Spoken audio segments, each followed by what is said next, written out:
Donald Trump made criticizing the Biden economy a core feature of his presidential campaign, but even Fox News are having a hard time pretending that things have actually improved since he became president. The reason we're so enthusiastic about running next year is we have a real record to run on. Mondami and Democrats want to talk about affordability? We love that subject. We love it. Look at the facts. I brought some this morning. It's the Republicans who are working every day to make life more affordable for working families. And it's not a talking point for us. We are delivering. After 4 long years of skyrocketing prices under the Biden administration, we had to take over. You don't flip a switch and reverse that overnight. It takes a while to work those policies out of the system and to get the new ones in. President Trump and Republicans are delivering results for the American people that they can see and feel. We're down on energy. We're down on interest rates. You know, interest rates are down despite the Fed. Now, if we had a normal person at the Fed would have really low interest rates, and we will soon have that. We'll have somebody that's And why are people saying they're anxious about the economy? Why are they saying that? I don't know that they are saying. I think polls are fake. We have the greatest economy we've ever had. We will have over $20 trillion come into our economy, and it's largely because of my election, but it's also largely because of tariffs. You don't understand how good you have it. I believe by the fourth quarter, we're going to see a substantial acceleration. Moody's Analytics chief economist saying he's crunched the numbers, and based on those numbers, you've got 22 states. You're talking about almost half of the country that's right now in a recession, according to this data, or on the precipice of one. In the fourth quarter of 2025, this economy is going to be humming. Actually, all of agriculture is struggling right now. It's more than just us on the row crop side. According to the University of Illinois, every farmer is going to lose about $100 an acre. So I would expect third, fourth quarter, we are going to see a substantial acceleration. John Deere is laying off people, and Case IH is laying off people. And that's all due because of the fact that we have no income. Okay, the Donald Trump economy. We own the economy in the fourth quarter. U.S. consumer inflation accelerates. Weekly jobless claims approach a 4-year high. Axios reported that, quote, grocery inflation is the highest since 2022. I think we're going to really pick up in the fourth quarter. The latest employment snapshot from the Bureau of Labor Statistics paints a bleak picture. Only 22,000 jobs were added in August, and black unemployment reached 7.5%. Its highest level since October of 2021. I think we're going to see it in the economic numbers in the third and fourth quarter. In the third and fourth quarter of this year? Yep. That's fascinating. Announced corporate job cuts, Andrew, in the U.S. surging past 1 million so far this year. He said you ain't seen nothing yet. I think we're just going to accelerate third, fourth quarter.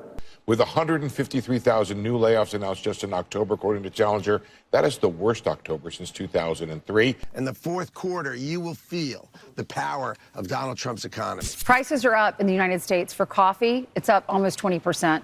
Utility, up 11.7%. And then electricity is up 5.1%. And vehicle repair, if you need your car fixed, it's up 11.5%. I agree with you completely. And, you know, this idea of affordability, which just basically means inflation, that prices are too high, and that's a real sensitivity spot for people, is, I think, something that Republicans do have to look carefully at. It's obvious that they're very aware of it. I saw James Blair today on with Larry Kudlow talking about how he believes that what they're seeing in the future indicator economic numbers are very positive. Scott Bessent has implied the same thing. So obviously, before you get to the midterms, Republicans are going to want to work on making sure that that is tangible, that, you know, that people feel that increase. And I think, you know, if the economy is stupid, it ends up being the simple story of a lot of elections. And I think that's clearly one of the lines here. What is so enraging for so many in this city is that Donald Trump ran on 3 promises. He ran on the punishment of his political enemies. He ran on easing the cost of living crisis. And he ran on engaging in a program of mass deportation.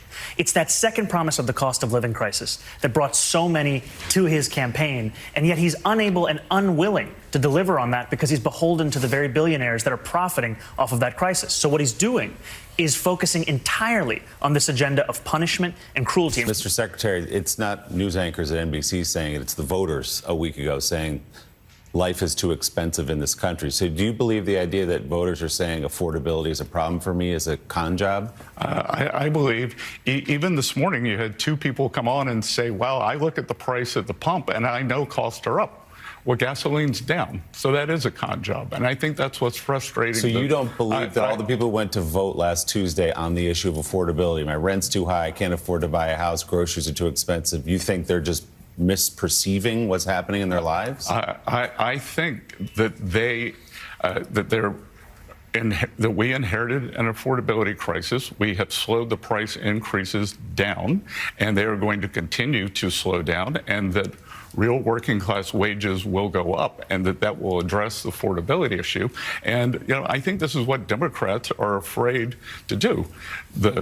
They've gone to the courts to try to stop President Trump and this great economy. That hasn't worked. They get overruled at SCOTUS.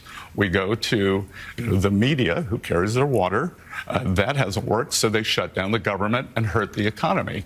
Let's keep the economy open, let our policies kick in, and let's see if what I just talked about, let's see if those two lines cross. Costs come down, real wages go up, and then we can have an election next November. It's pretty easy to make promises you don't intend to keep when you're in the opposition, but Republicans are now beginning to realize that they can't just rely on buzzwords and empty slogans forever. See, Donald Trump assured his wealthy donors that his presidency would serve their interests, and it has.